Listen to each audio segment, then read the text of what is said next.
Hi friends, welcome back to our channel cook with Stuthi. അപ്പോൾ ഇന്ന് നമുക്ക് ഏത്തപ്പഴം വെച്ചിട്ട് അടിപൊളി 4 മണി പലഹാരം തയ്യാറാക്കാം. വളരെ ഹെൽത്തി ആയിട്ടുള്ള ഒരു സ്നാക്കാണ്. അപ്പോൾ എല്ലാവരും വീഡിയോ ഒന്ന് കാണും. വീഡിയോ ഇഷ്ടമായിട്ടുണ്ടെങ്കിൽ ഒന്ന് ലൈക്ക് ചെയ്യുക, ഷെയർ ചെയ്യുക, കമൻറ്റ് ചെയ്യുക. അപ്പോൾ നമുക്ക് വേഗം തന്നെ റെസിപ്പിയിലേക്ക് പോകാം.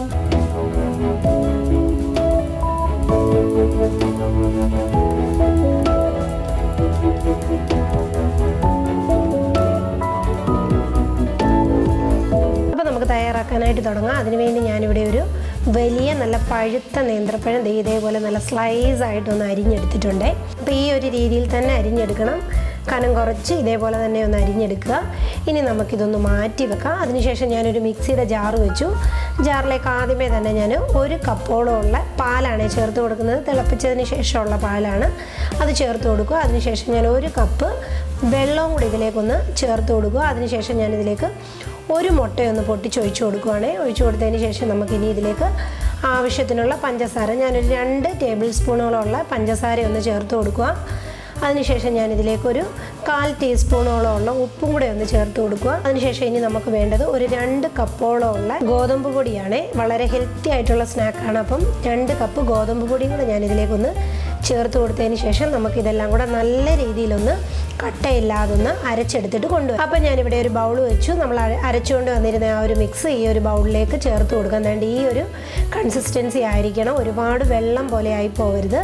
നമുക്ക് ഈ ഒരു ബൗളിലേക്ക് മൊത്തം മാവ് ഒന്ന് ഒഴിച്ചു കൊടുത്തതിന് ശേഷം ഞാനിതിലേക്ക് 1 കപ്പോളമുള്ള ഫ്രഷ് നാളികേരം ചിരകിയതാണ്. അതും കൂടെ ഒന്ന് ചേർത്ത് കൊടുക്കുക.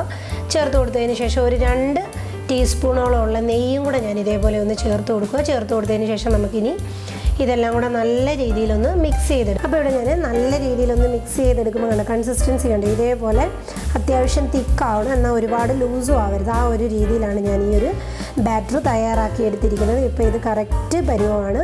ഇനി നമുക്കിതെങ്ങനെയാണ് തയ്യാറാക്കുന്നതെന്ന് നോക്കാം. അതിനുവേണ്ടി അടുപ്പിലൊരു പാൻ വെച്ചു.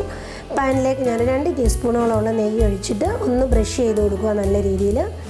എന്നിട്ട് നമുക്കിതിലേക്ക് നമ്മുടെ 1 തവി നമ്മൾ തയ്യാറാക്കി വെച്ചിരിക്കുന്ന ആ ഒരു മാവ് 1 തവി ഒഴിച്ച് ഇതേപോലെ ജസ്റ്റ് ഒരുപാട് പരത്തിയൊന്നും കൊടുക്കണ്ട, ജസ്റ്റ് ഇതേപോലെ ഒന്ന് പരത്തുക. എന്നിട്ട് നമുക്ക് ആ ഒരു മാവ് വേകുന്നതിന് മുമ്പ് തന്നെ നമുക്ക് തയ്യാറാക്കി വെച്ചിരുന്ന ആ ഒരു സ്ലൈസസ് ഇല്ലേ, ബനാന സ്ലൈസസ്, അത് നമുക്കിതിലേക്കൊന്ന് ഇതേ രീതിയിലൊന്ന് പറക്കി വെച്ച് കൊടുക്കാം.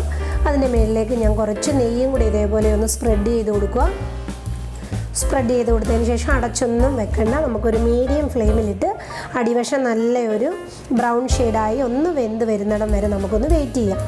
അപ്പോൾ ഇവിടെ നമ്മളുടെ ഈ ഒരു അടിഭാഗം റെഡി ആയിട്ടുണ്ട്. ഇനി ഇതേപോലെ ഒന്ന് പതുക്കെ എടുത്ത് നമുക്കൊന്ന് തിരിച്ചിട്ട് കൊടുക്കുക. തിരിച്ചും ഇതേപോലെ തന്നെ ബനാനയൊക്കെ ഒന്ന് നല്ല രീതിയിലൊന്ന് ക്രിസ്പിയായി, ആ സൈഡൊക്കെ ഒന്ന് ക്രിസ്പിയായി വെന്ത് വരുന്നിടം വരെ നമുക്കൊന്ന് വെയിറ്റ് ചെയ്യാം. അപ്പോൾ ഇവിടെ കണ്ടോ, 2 സൈഡും നല്ല രീതിയിലൊന്ന് വെന്ത് വന്ന് റെഡി ആയിട്ടുണ്ട്. ഇത് മതി, ഈ ഒരു രീതിയിലും വേണം നമുക്ക്. ഇനി നമുക്കിത് ഈ പാനിൽ നിന്ന് കോരി മാറ്റാമേ.